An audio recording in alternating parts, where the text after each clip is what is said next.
네, 잘 쉬셨습니까? 네. 투자론 부분을 어렵게 생각하시는 분들이 되게 많으세요. 근데 그 부분에 공부를 하실 때는 꼭 연습장에다가 적어 보셔야 돼요. 본인 스스로. 본인 스스로. 그러니까 대부 비율이 뭔지, 왜 부채 비율과 다르다라고 MM을 만들어 줬는지, 그런 내용들을 한 번쯤 실제로 연습을 해 보셔야 돼요. 눈으로만 계속 익혀서는 이 부분의 문제는 함정을 파면 푸실 수가 없어요. 꼭 정리를 해 두셔야 되고, 이제 334페이지에 부동산 금융론이 있는데, 부동산 금융론의 내용도 자세히 하면 한도 끝도 없고, 정리를 하자면 굉장히 쉽게 정리가 될 수도 있는 부분이고 그렇습니다. 그래서 체크 포인트를 보시면 체크 포인트. 부동산 금융론은 5문제 정도가 출제되고 있다. 그래서 나오는 부분이 딱딱 정해져 있어요, 실은. 고정이자율과 변동이자율의 개념이 뭐가 다른지. 고정이자율은 말 그대로 대출기간 내내 고정된 이자율이 적용되는 거죠. 그럼 당연히 돈 빌린 사람 입장에서도 얼마를 갚아야 되는지 명확하게 알 수 있겠네요. 근데 변동이자율은 물가가 상승됨에 따라 기준금리가 변함에 따라 변동되는 이자율인 거죠. 네.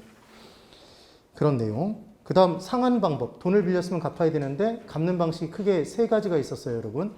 점점 큰 금액을 갚는 걸 무슨 식이라고 했죠?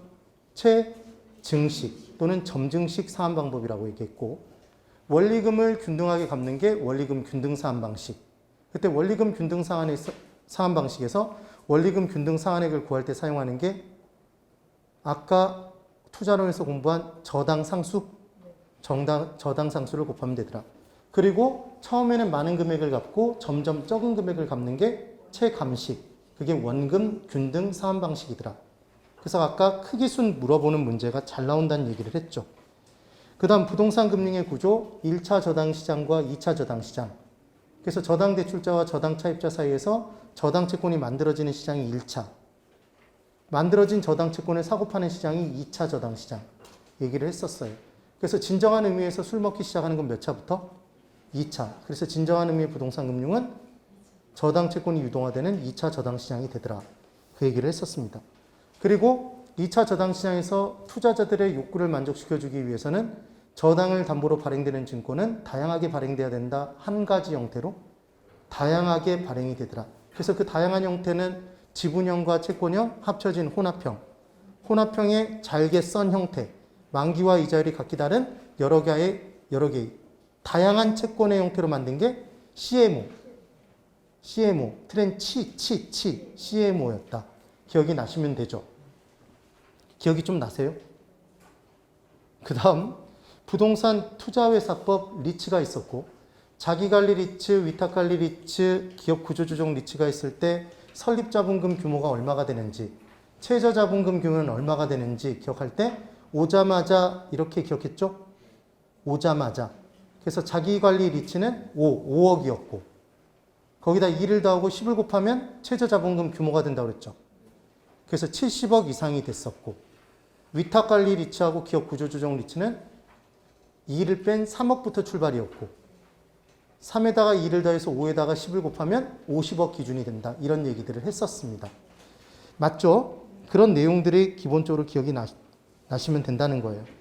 그래서 지금 그 밑에 출제 키워드 및 출제 경향에 내용 나와 있는 게 가장 중요한 포인트라는 거예요. 그래서 금융론을 공부했는데 이 부분의 내용을 잘 모른다 그러면 다시 해주셔야 된다는 얘기입니다. 그럼 이제 부동산 금융의 개요부터 시작해서 내용들 한번 볼게요. 자, 칠판만 보세요. 정리만 하면 됩니다. 정리만. 제가 정책론 부분까지는 자세히 교재로 보여드렸던 이유가, 정책론은 많이 나와버리면 정말 개수가 8개, 9개가 나올 수도 있다는 얘기를 했었잖아요. 근데 그 부분에서 조금 더 자세히 볼 필요가 있어서 그렇게 설명을 드린 거였고, 지금 나머지 내용들의 경우에는 우리가 하는 부분만, 제가 체크해드리는 부분들만 딱딱 기억하고 넘어가시면 돼요. 여기 보세요. 부동산 금융의 원칙이 있답니다. 첫 번째. 그럼 여기서 나온 부동산 금융은 부동산을 사기 위해서 저소득층이 돈을 빌리는 내용이 주가 되는 거예요. 그래서 부동산 관련해서 자금을 융통하는 게 부동산 금융인데, 첫 번째, 저소득층에게 정부가 돈을 빌려주기 위해서는, 집사라고 돈을 빌려주기 위해서는 충분한 자금이 조성돼야 될까요? 저소층이 많을 테니까. 무주택 저소층. 그래서 자금 조성을 해야 되고. 장기 저리 대출을 해줘야 될까요? 단기 고리 대출을? 장기 저리. 20년에 걸쳐서 4% 이자로 갚아라, 3% 이자로 갚아라 이렇게 빌려주겠죠. 그 다음 세 번째. 은행을 통해서 돈을 빌려주는데 은행은 저소층에게 돈을 빌려줄 때 계속 뒷골이 당겨요. 왜 그렇죠? 저소득층이기 때문에 조만간 배째라 배를 내밀 가능성도 있다. 그러니까 채권금액에 안전한 회수수단이 강구돼 있어야 돈을 빌려주겠죠. 저당권을 설정한다. 그래서 채권금액에 보전수단이 강구돼 있어야 되고 그때 나온 저당 채권이 20년이면 20년 동안 장기간 고정화된 것이기 때문에 걔를 굴릴 수 있어야 유동화시켜야 하지만 또다시 돈이 들어오나요? 그래서 처음 시작한 적은 재원으로 많은 대출이 가능해지는 게 저당 채권의 유동화더라. 이게 부동산 금융의 원칙이었죠. 우리 몇 지 선다? 5지 선다. 그러면 다음 중 부동산 금융의 원칙이 아닌 것 하나를 골라보십시오. 이런 문제를 낼 수도 있겠네요. 그래놓고 부동산 금융의 기능을 섞어버릴 수가 있어요. 그럼 부동산 금융이 원활하게 제공이 되면 주택 수요자가 늘겠죠. 유효 수요 증가. 그럼 주택 거래는 활성화되겠네요. 얘 빌려 살겠다고 얘기하는 건가요? 소유하겠다는 건가요? 소유하는 거죠. 그러니까 자가주택의 수요가 증가하겠죠. 그럼 자가주택의 공급이 확대될 겁니다. 그리고 경기를 조절하는 기능이 있대요. 부동산 시장에 유입되는 돈의 양이 많아지면 부동산 경기는 좋아지겠죠. 부동산 시장에 유입되는 돈의 양이 줄어들면 부동산 경기는 나빠질 거예요. 그리고 집을 사도록 목돈을 빌려줘 놓고 갚아나가도록 만들면 어쩔 수 없이 저축이 유도되겠네요. 이런 내용들이 따라 나오겠죠. 그래서 이 부분을 비교하는 문제 꼭 정리해 두셔야 되고 그리고 고정이자율과 이제 변동이자율을 볼 거예요. 어렵게 생각하지 마시고 대답해 보세요. 이 둘 중에 고정된 이자율이 뭐죠? 고정이자율. 변동시킬 수 있는 이자율은? 변동이자율. 그럼 변동이자율의 경우에는 물가가 상승되면 돈의 가치 떨어진다고 그랬죠? 물가와 화폐 가치는 반비례합니다. 그럼 물가가 떨어졌을 때, 물가가 올라갔을 때, 만약에 대출자인 은행이 똑같은 액면 이자를 그대로 계속 받아버리면 명목 이자, 겉으로 보이는 이자는 똑같은 금액을 받는 것 같지만 물가 상승에 따라 화폐 자산의 가치가 떨어져서 더 낮은 이자를 받는 게 되는 거죠. 그럼 결국 물가 상승에 따른 위험 부담을 누가 하게 된다? 은행. 대출자가 하는 거죠. 그러니까 대출자는 그 위험을 자기 혼자 부담하고 싶을까요? 떠넘기고 싶을까요? 떠넘기고 싶겠죠. 누구에게? 돈 빌려간 차입자에게. 지분 투자자에게 전가시키고 싶을 거예요. 그게 위험의 전가죠. 뭘 올려서? 이자율을 변동시켜서. 그게 무슨 이자율? 변동 이자율이 되더라. 그래서 이제 이자율의 내용을 따져보면 칠판 보십시오. 겉으로 보여지는 이자율을 명목 이자율이라고 한대요. 그럼 명목 이자율은 물가 상승률과 실질 이자율로 구성되어 있답니다. 실제로 한번 대입시켜 보면 이렇게 되는 거예요. 명목 이자율이 고정되어 있대요. 10%로. 그때 물가가 얘가 3%만큼 상승했답니다. 그럼 겉으로 보여지는 이자는 얼마를 받고 있는 것 같지만 10% 이자를 받고 있는 것 같지만 실제로 받는 이자는 얼마 이자를 받는 거다? 7%인가요? 7%죠. 그럼 지금 명목 이자율에는 물가 상승률이 포함되어 있다, 포함되어 있지 않다? 포함되어 있는 거네요. 그럼 실질 이자율은 명목에서 뭘 뺀 것이다? 물가 상승률을 뺀 거니까 실질 이자율에는 물가 상승률이 당연히 빠져 있겠죠. 포함되지 않은 이자율이에요. 그럼 이때 만약에 명목 이자율이 10%인데 물가 상승률이 얘가 5%로 상승이 됐다면 실질 이자율은 5%로 떨어지나요? 맞죠? 이렇게 계산이 될 수 있다는 거예요. 그래서 명목 이자율이 고정되어 있으면 물가 상승 시에 실질적인 이자율이 낮아지는 효과가 발생하니까 대출자는 고정 이자율로 빌려주는 걸 선호하겠다? 변동 이자율로? 변동 이자율. 그래서 물가가 상승되는 만큼 이자를 더 올려받고 싶어 할 거 아니에요. 그렇겠죠? 그 다음 또 하나. 저당 대출자와 저당 차입자 사이에서 약정된 저당. 그 저당의 이자율을 저당 이자율이라고 합니다. 그러니까 지금 돈을 빌린 거죠. 1억이면 1억을 빌렸어요. 5% 이자율로 돈을 빌렸네요. 걔를 뭐라고 한다? 저당의 이자율이라고 해요. 그리고 시장 이자율은 지금 시장에서 빌릴 수 있는 돈의 이자율인 거예요. 그러면 저당 이자율과 시장 이자율을 비교했을 때 시장 이자율이 더 높다면 어떤 일이 발생이 되냐면 예를 들어 지금 저당 이자율이 5%인데 시장 이자율이 7% 됐어요. 그럼 대출자 입장에서는 전에 얼마 이자 받고 돈을 빌려줬는데 5%를 받고 돈을 빌려줬는데 지금 빌려주면 얼마의 이자를 받을 수 있었다? 7%잖아요. 그럼 시장 이자율이 높아짐에 따라 상대적으로 저당의 이자율이 낮아지는 위험이 발생했나요? 이 위험을 누가 감수한다? 대출자, 은행이 감수하겠죠. 되신 거예요? 그럼 이번엔 저당 이자율과 시장 이자율 중에 시장 이자율이 더 낮대요. 저당 이자율이 5%인데 시장 이자율이 3%가 됐답니다. 그러면 차입자들은 3%로 지금 시장에서 돈을 빌려서 5% 이자로 빌린 돈을 갚을까요? 말을 갈아타겠죠. 족이 상한하겠죠. 만기 전 변제를 할 거예요. 그럼 대출자는 장기간에 걸쳐서 안정된 이자 수입을 목적으로 돈을 빌려줬는데 얘가 족이 상한되면 위험인 거죠. 그래서 결론적으로 지금 저당 이자율이 만약에 고정 이자율이라면 시장의 이자율이 높아져도 위험이 발생한 거고 낮아져도 위험이 발생하는 거죠. 그러니까 대출자는 당연히 무슨 이자율을 선호하겠다? 변동이자를 선호하겠죠. 그 내용이 되는 거예요. 이렇게 정리를 해두시면 됩니다. 그 다음 대출자는 그러면 이제 무엇을 알았냐면 물가 상승 시에 이자를 동일 이자를 받고 싶어 한다? 이자를 더 올려받고 싶어 한다? 이자를 올려받고 싶어 한다는 얘기를 했죠. 그럼 이자의 계산은 잔금의 이자율을 곱하나요? 원래 금액, 원금의 이자율을 곱하나요? 지금 이 질문 드린 거예요. 이게 중요하다고 그랬죠. 1억을 빌렸습니다. 1억을 빌렸어요. 그게 빌린 대출 원금이죠. 원래 금액 1억을 빌렸어요.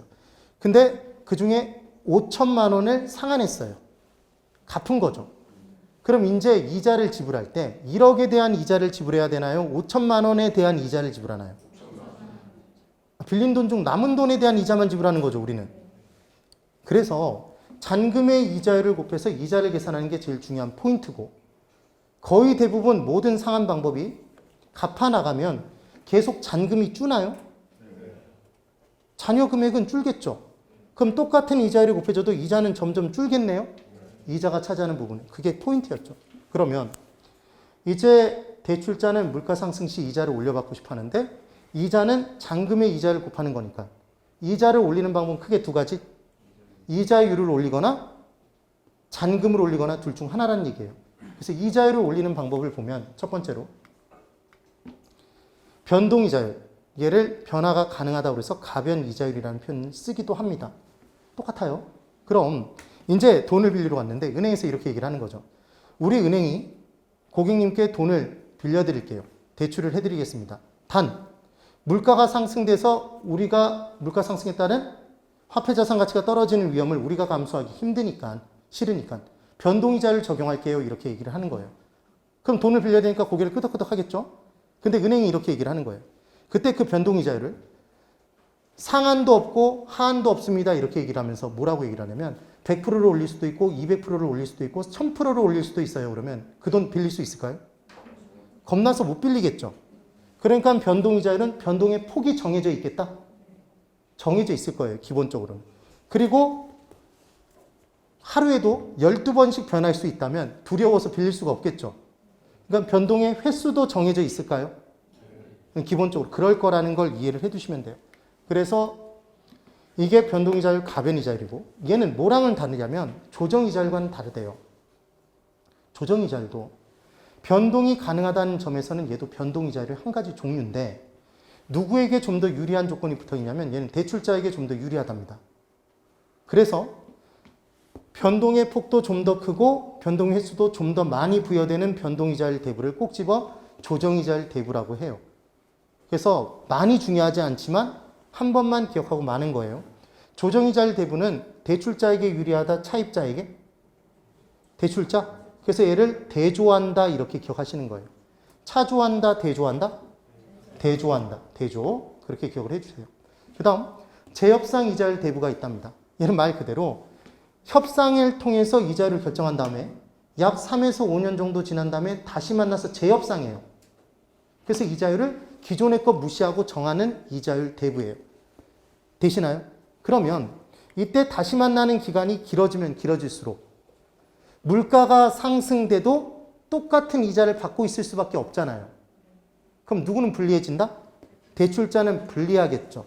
그럼 이 기간이 짧아지면 짧아질수록 물가 상승 시 빨리 다시 만나서 올려버릴 수 있겠네요. 그럼 누군 유리하다? 대출자 유리. 그럼 반대로 차입자의 경우엔 반대가 될 것이고 이렇게 정리를 해둡니다. 되셨어요? 그럼 지금까지는 물가 상승 시에 뭘 변동시킨 거다? 뭘 조정했다? 이자율을. 그래서 이자를 더 올려받는 방법을 설명드린 거예요. 근데 이번에 잔금 자체를 변동시킨대요. 잔금을. 그래서 잔금이 지금 1억이랍니다. 그때 물가가 10%만큼 상승이 되면 잔금 자체의 물가 상승률을 반영해 버린대요. 그럼 잔금을 얼마로 조정해 버리냐면 1억 1,000만 원으로 조정해 버리는 거죠. 그럼 똑같은 이자율을 곱해도 이자가 커질까요? 지금 잔금에 뭘 반영했으니까? 물가 상승률을 반영해서 잔금 조정액을 키워버리면 똑같은 이자율을 곱해줘도 이자가 커지잖아요.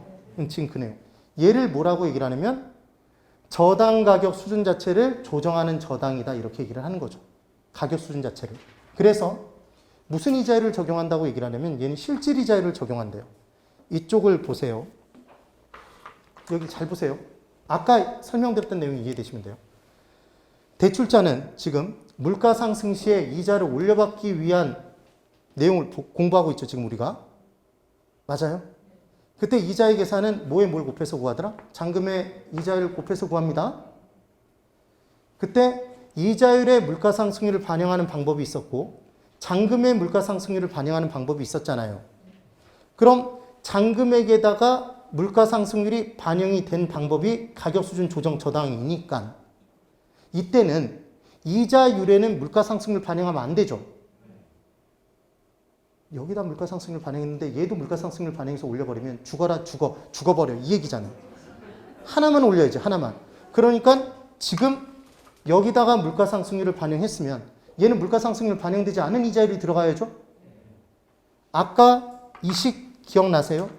명목 이자율은 실질 이자율에 플러스 물가 상승률. 그래서 명목 이자율은 뭐가 포함되어 있고 물가 상승률이 포함되어 있고 실질 이자율에는 뭐가 포함되어 있지 않다? 물가 상승률이 포함되어 있지 않은 거죠. 그러니까 당연히 가격 수준 조정 저당 방식에서는 명목 이자율을 적용해야 된다. 실질 이자율을 적용해야 물가 상승률을 이자율에 또 반영하는 걸 막은 거죠. 지금 그 얘기인 거예요. 그래서 얘를 외울 때 우리는 부동산 거래를 하면 실거래가액을 신고한다. 명목거래가액을 신고한다. 실가 이렇게 외워두시자 이거예요. 어차피 문제를 풀어주면 되니까. 됐죠? 그래서 상환기간이 길어질수록 이렇게 나오면 똑같은 1억이 있습니다. 이게 뭔지를 알아야 돼요. 1억이 있어요. 매년 갚는데요. 상환기간이 10년입니다. 해마다 얼마씩 갚죠? 1,000만 원. 20년이에요. 해마다 얼마씩? 500만 원. 그럼 기간이 길어지면 길어질수록 나눠내는 상환 횟수가 느는 거네요. 그럼 상환 횟수가 늘수록 매기간의 상환 금액은 커지나요? 작아지나요? 상환 금액이 작은 거죠. 지금 무슨 말씀인지 아셔야 돼요. 그럼 매기간 상환 금액이 작아지면 원래 원금액이 있는데 상환하는 금액 자체가 만약에 작다라면 얘가 작으면 이 둘의 차이가 별로 안 나겠죠. 원금과 잔금이. 근데 물가 상승률이 많이 상승이 돼버리면 나온 잔금 조정액이 원금보다 커질 가능성이 높나요? 지금 무슨 말씀을 드린 거냐면 원금에서 상환 금액을 빼잖아요. 그게 잔금액이 나왔는데 가격 수준 조정 저당 방식에서는 잔금액에 물가 상승률 곱하기 돼 있죠? 그래서 잔금 조정액이 나오는데 지금 상환 기간이 길어서 상환 횟수가 많다면 매기간 상환되는 금액 자체가 작다는 얘기죠. 그럼 원금과 잔금의 차이가 별로 크지 않았어요. 얼마 안 갚아졌으니까. 근데 거기에 물가 상승률을 많이 곱해버리면 나온 잔금 조정액이 원금보다 더 클 가능성이 높겠네요. 지금 그 얘기를 하는 거예요, 지금. 그래서 지금 물가 상승폭까지 만약에 크다면 원금 조정액이 지금 잔금 조정액이 뭐보다 큰? 원금보다 큰 경우가 발생할 수 있다는 얘기예요. 얘를 뭐라고 얘기를 하냐면 부의 상환이라는 표현을 씁니다. 부의 상환이 무슨 개념이었는지 설명을 다시 한번 드려볼게요. 여기 보세요. 전체 빌린 돈 대출 원금이 있습니다. 그러면 우리 갚는 걸 뭐라고 하죠, 여러분? 상환이라고 하죠. 그럼 상환은 갚아서 잔금을 줄여주는 행위인가요? 맞아요. 그럼 상환 앞에는 플러스가 생략돼 있어요? 마이너스가 생략돼 있어요? 예? 잠깐만. 여길 보세요. 3이면 3 앞에 플러스가 생략돼 있습니까? 마이너스가 생략돼 있습니까? 플러스죠? 플러스가 생략돼 있는 거예요. 이거 마이너스 3이면 마이너스 3이라고 마이너스 꼭 붙이죠? 그러면 상환은 대출 원금을 갚아서 잔금을 줄여주는 행위인 거죠. 상환의 개념이 잔금을 줄여주는 행위인 거예요. 행위죠. 이 얘기예요.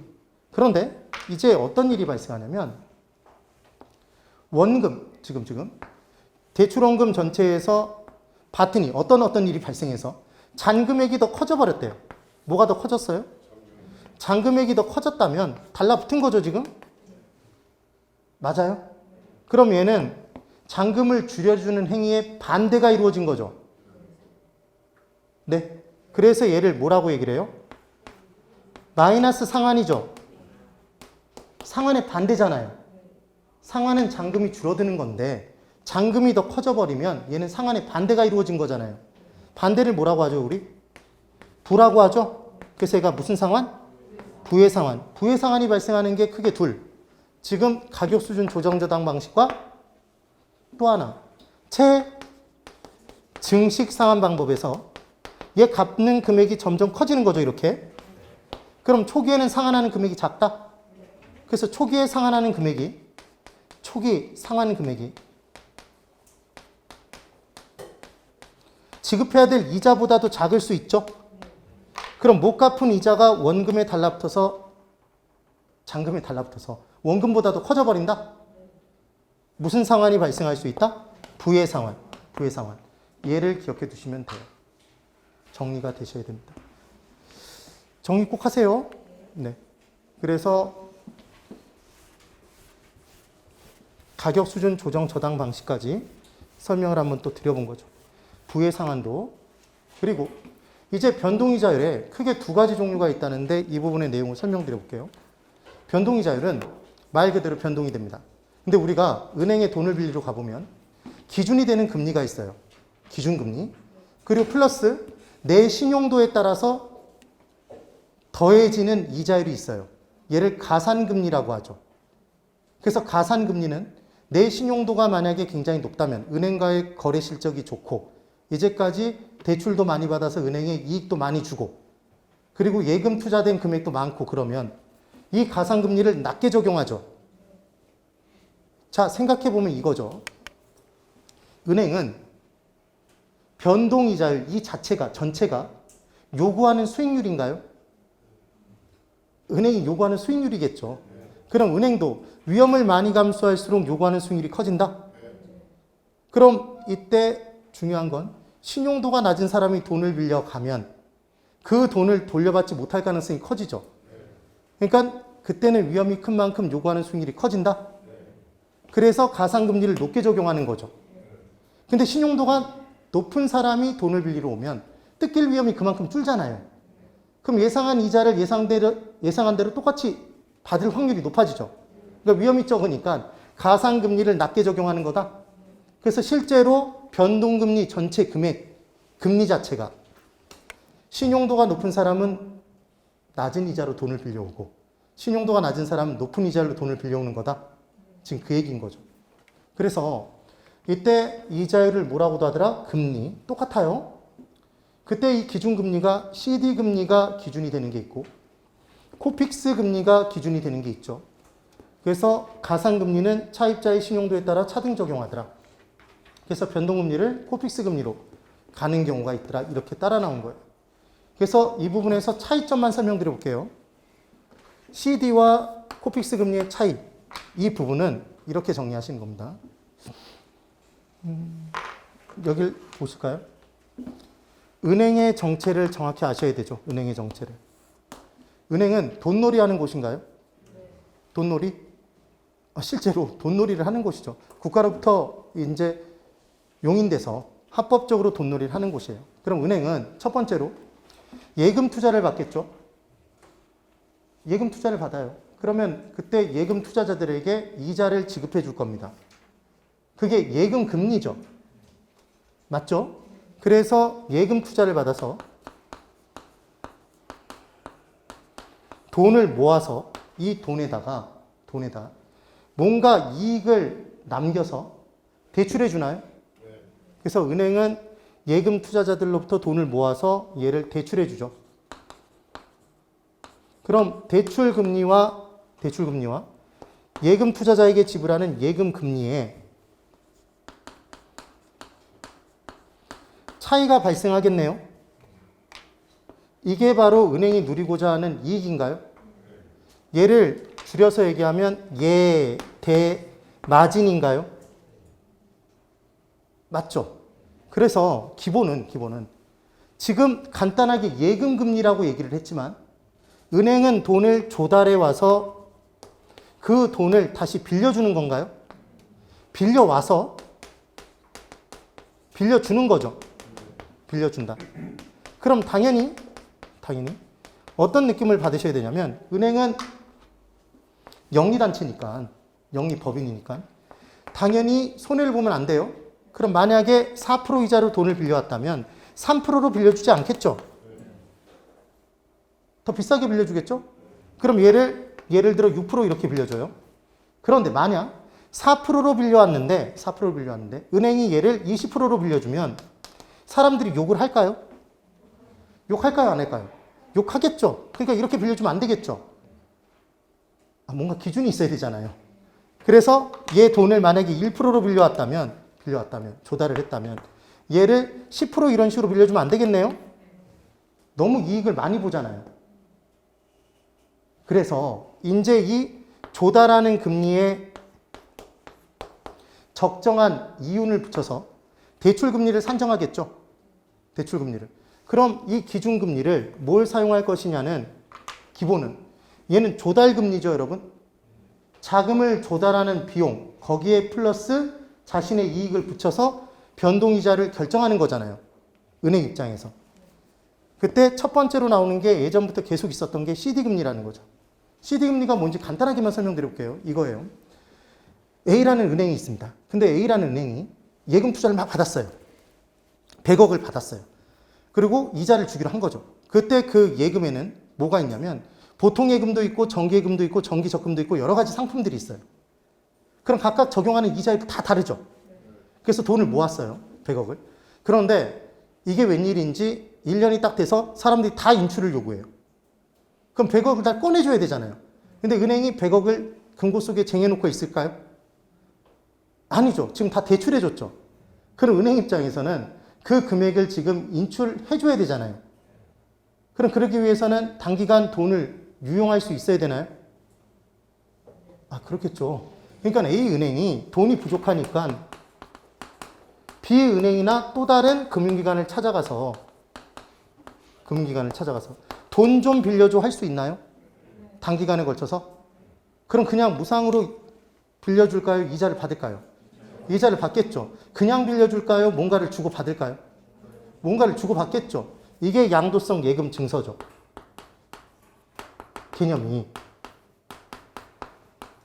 복잡하게 돼 있지만 정체는 이거라고요. 이게 바로 이름이 CD입니다. 네. 그럼 은행끼리 돈을 주고받을 때는 몇 개월 단위로 돈을 주고받냐면 얘를 3개월 단위로 돈을 빌려요. 그러니까 CD 금리는 몇 개월 단위로 바뀌겠습니까? 3개월 기준으로 바뀌겠죠.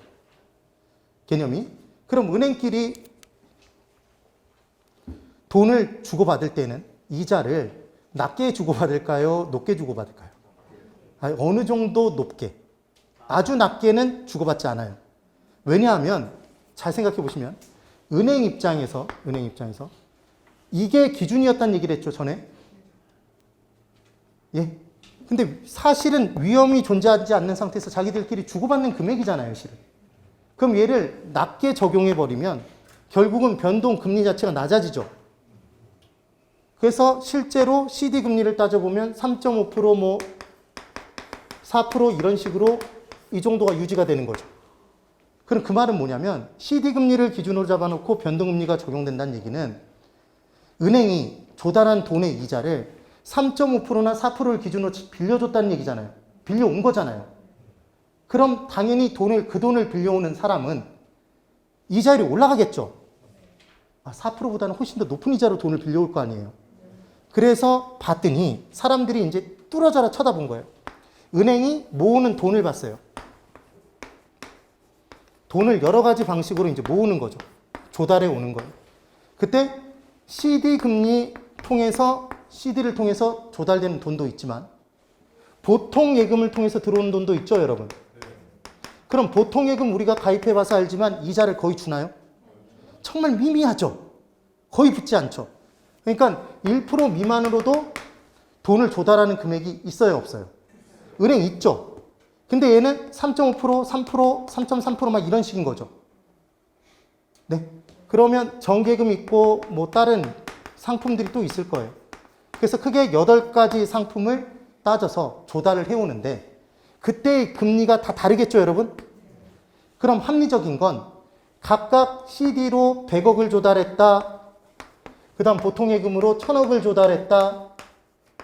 정기예금으로 80억을 조달했다. 이런 식으로 되면 각각의 금리에 이 전체 금액에서 각각의 조달한 금액이 차지하는 비율을 곱해서 가중평균하는 게 합리적일까요? 얘만 디립다 갖다 쓰는 게 합리적일까요? 가중평균하는 게 합리적이겠죠. 그게 바로 코픽스 금리인 거예요. 되셨어요?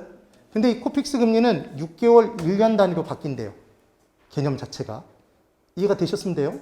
그래서 변동되는 건, 자, 이게 문제로 나올 수 있어요. 여러분, 변동이자율 변동되나요? 변동이자율 변동되죠? 그럼 변동이자율이 변동되는 이유는 이 둘을 더해서 얘가 나오잖아요? 그럼 가산금리가 변동되는 건지 기준금리가 변동되는 건지가 헷갈리죠? 기준이 변동되는 거예요. 3개월 단위로 CD금리가 변동되는 거고 6개월 1년 단위로 코픽스 금리가 변동되는 거죠. 그에 따라 이자율이 변동된다. 지금 그 얘기인 겁니다. 따라해 보세요. 변동금리는 기준금리가 변동되는 것이다.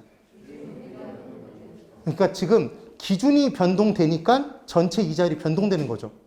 가산금리가 변동되기 때문이 아닌 거예요. 이거 함정파면 은근히 헷갈려요. 그래서 몇 개의 은행에 몇 개 상품을 기준으로 한다 이런 내용이 있긴 한데 나올 가능성 거의 없다고 봅니다. 그냥 코픽스 금리가 어떤 의미에서 출발했는지를 아시면 돼요. 그러니까 이 둘 중에 뭐가 더 먼저 나왔고 CD금리 연동 변동이자율이 먼저 나온 거고 그 다음에 그 문제점을 해결하기 위해 나온 게 코픽스 연동 변동금리라고 보시면 돼요. 네. 됐습니다. 그래서 3개월 단위로 양도성 예금 증서 바뀌고 코픽스 자금 조달 비용 지수래요. 그래서 이 내용을 줄인 게 이 개념이라는 것만 기억하시면 됩니다. 철자 문제 나올까요? 안 나옵니다. 코픽스만 기억하시면 돼요. 예. 그 다음 잠깐만 여기서 하나만 더 볼까요?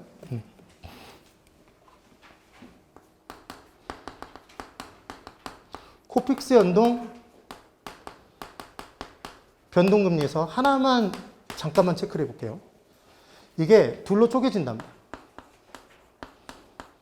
잔액 기준이 있고 신규 대출액 기준 이렇게 둘로 쪼개진대요.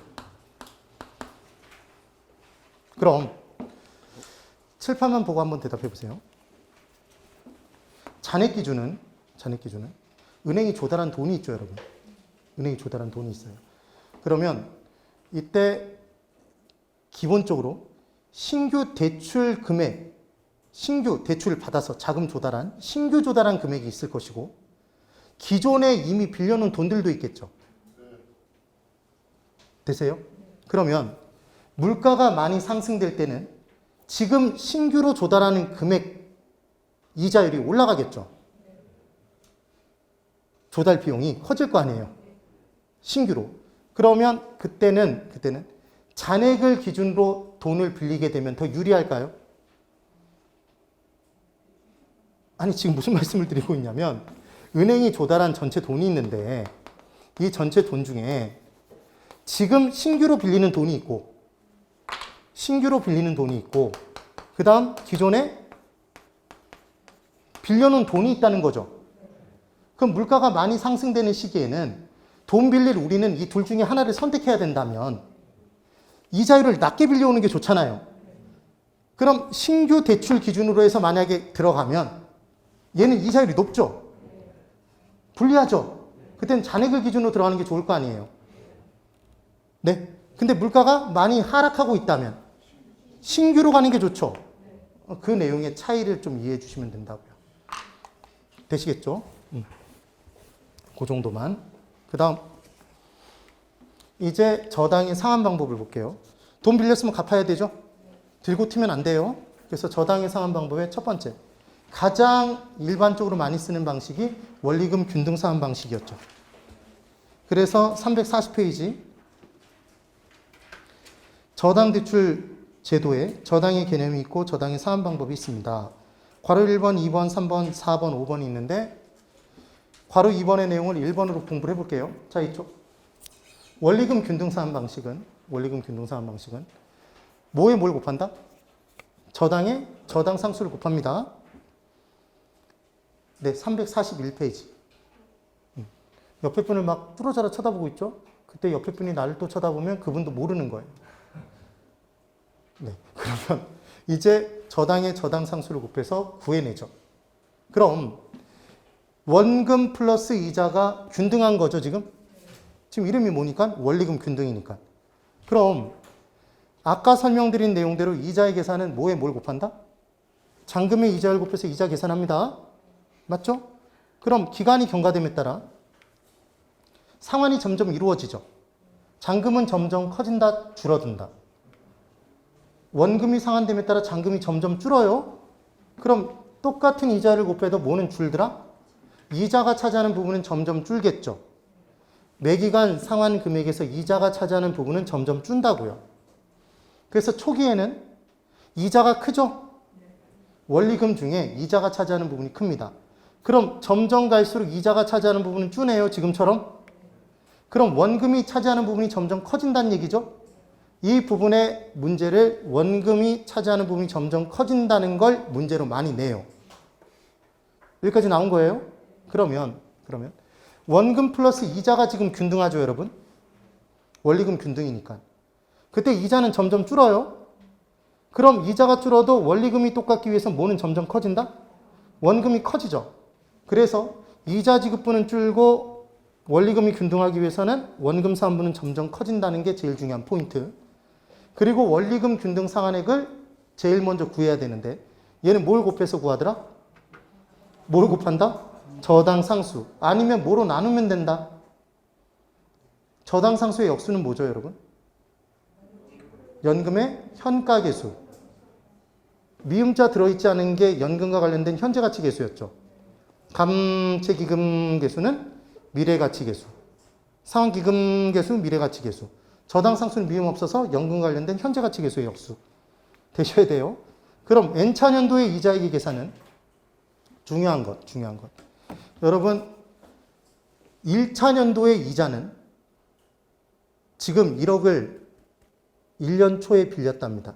지금 현재 1억을 빌렸어요. 그러면 1년 말에 처음으로 돈을 갚을 거 아니에요. 맞나요? 그럼 그 1년 기간 동안은 1억을 빌렸으면 상환된 금액이 있나요? 없죠. 그럼 1억에 대한 이자를 지불해야 될 거잖아요. 첫 번째에는. 그래서 원금이 상환된 금액이 없는 거예요. 그런데 500만 원씩 만약에 갚는다면 두 번째에는 얼마가 상환됐죠? 첫 번째에 500을 갚았잖아요. 네? 그럼 두 번째에는 1억을 빌려놓은 건가요? 9,500이 남았나요? 9,500에 대한 이자를 지불해야 되죠. 그러니까 우리는 잔금의 이자율을 곱해서 이자를 계산할 때 N차년도의 이자액을 계산할 때는 N차년도의 저당 잔금액에다가 이자를 곱해야 되죠. 맞아요? 그럼 지금 몇 번 상환됐는지를 따질 때 N-1번이 상환된 건가요?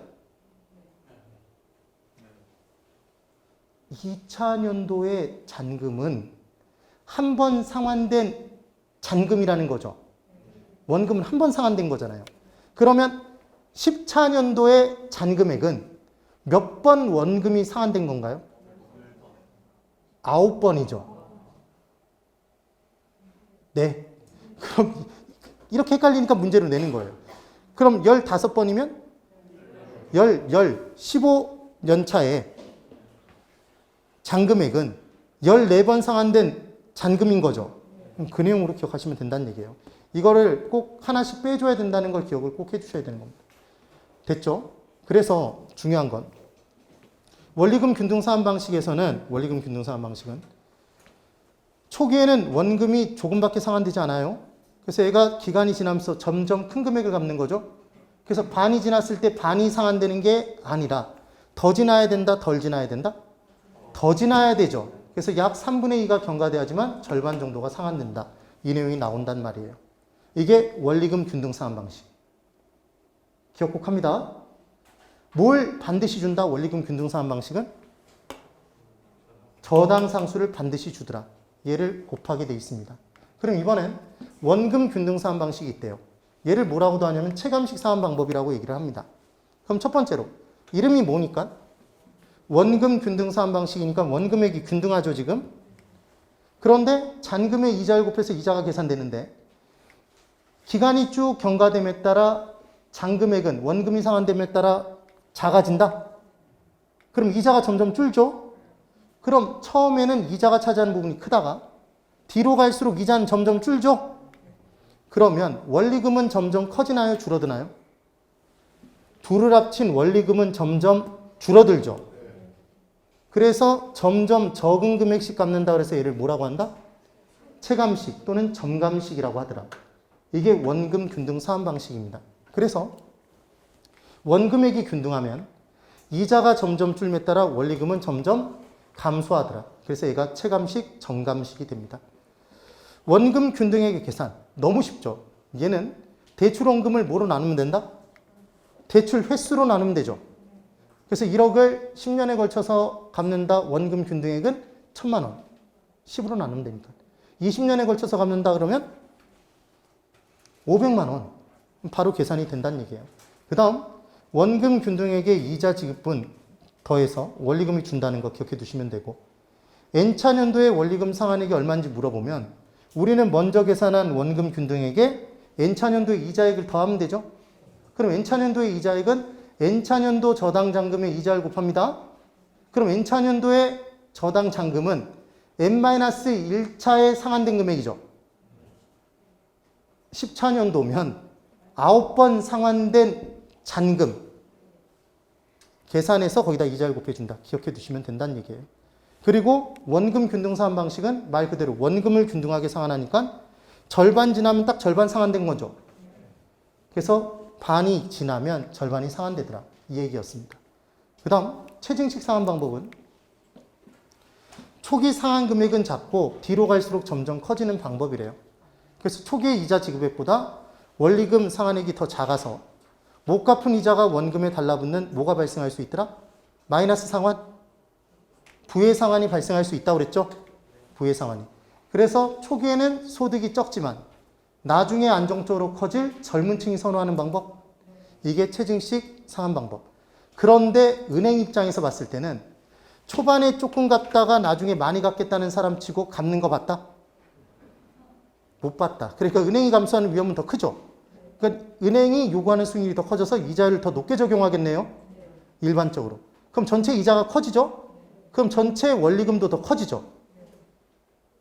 그래서 크기순 문제에서 크기수는 저당 투자자가 감수하는 위험의 크기 또는 이자의 크기, 전체 합친 원리금의 크기, 잔금액의 크기순 다 뭐가 제일 크다? 체증식 사환 방법이 제일 큰 거예요. 체증식이. 그래서 크기순 문제가 나오면 무조건 이렇게 풉니다. 체증식, 원리금 균등, 체감식.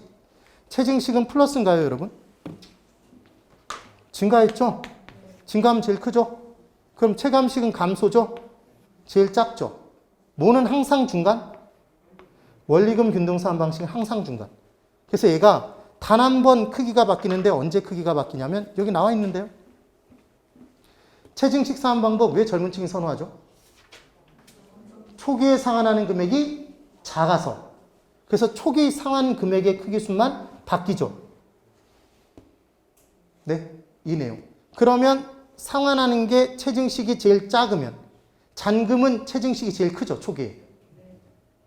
빼고 남은 금액은 제일 적게 까니까 제일 남은 금액은 크죠. 그래서 모든 크기수는 다 뭐가 제일 크다? 체증식. 뭐가 제일 작다? 체감식. 뭐는 항상 중간? 원리금 균등은 항상 중간. 얘 바뀌어도 얘는 중간이죠. 예. 한 번 예외가 뭐다? 초기 상환액의 크기수만 바뀐다. 기억을 해두시면 됩니다. 정리가 되셔야죠. 그래서 체증식은 플러스 크다, 체감식은 마이너스 작다, 원리금 균등은 항상 중간. 이렇게만 정리를 해주시면 돼요. 그리고 341페이지에 괄호 4번에 계단식 사한 방법이 있는데 얘는 체증식과 원리금 균등을 합친 거래요. 그래서 예를 들자면 이런 거예요. 1년부터 10년까지는 얘 5% 이자를 적용하고 10년부터 20년까지는 예를 들어 얘를 10% 이자를 적용해요. 그럼 일정 기간 동안은 원리금 균등이죠. 근데 그 기간을 지나면 올라가죠. 체증식과 원리금 균등 사한 방식이 합쳐진 거예요. 그러면 얘는 전 기간을 원리금 균등으로 가는 것보다는 초기에는 낮다가 이자율이 후기엔 높아지죠. 헷갈릴 이유가 없는 게 계단을 밟고 올라가는 걸 생각하시면 돼요. 이름이 계단식이잖아요. 그러니까 초기에는 낮다가 후기에는 높아진다. 이렇게 기억하면 되죠. 그 내용만. 그리고 얘도 초기에 조금씩 갚으니까 젊은 층이 선호하는 거고. 그 다음 5번. 부분 원리금 사한 방식은 기간이 다 만료가 돼도 원리금 부분 금액만 갚는 거를 합의한 특별한 금융이래요. 그 다음 342. 괄호 6번. 이자만 매월 상환하는 방식이랍니다. 얘는 원금은 일시불로 만기 시에 상환하는 거죠. 괄호 7번. 가격 수준 조정 저당 방식. 아까 봤나요? 그래서 동그라미 이번에 부의 상환이 발생할 수 있다. 이 내용인 거죠. 정리가 되시면 돼요. 나머지 내용들은 쭉 한번 설명을 드렸습니다. 그래서 연결을 해서 다음 주에 좀 연결을 해서 볼게요. 되셨나요? 네. 그리고 제가 그 리츠나 이런 부분들은 다음 주에 그냥 프린트물로 정리를 해서 쭉 보면서 넘어갈 거예요. 그리고 감정평가론 부분은 제가 수익환원법 부분도 내용을 거의 대부분 다 설명을 드렸고 앞에서 다 했죠? 네. 정리를 해서 딱딱딱 치고 나갈 내용들만 정리를 해보도록 하겠습니다. 네, 오늘 여기까지 진행할게요. 대단히 수고 많으셨습니다. 건강 잘 지켜가면서 공부하세요. 네, 수고 많으셨습니다.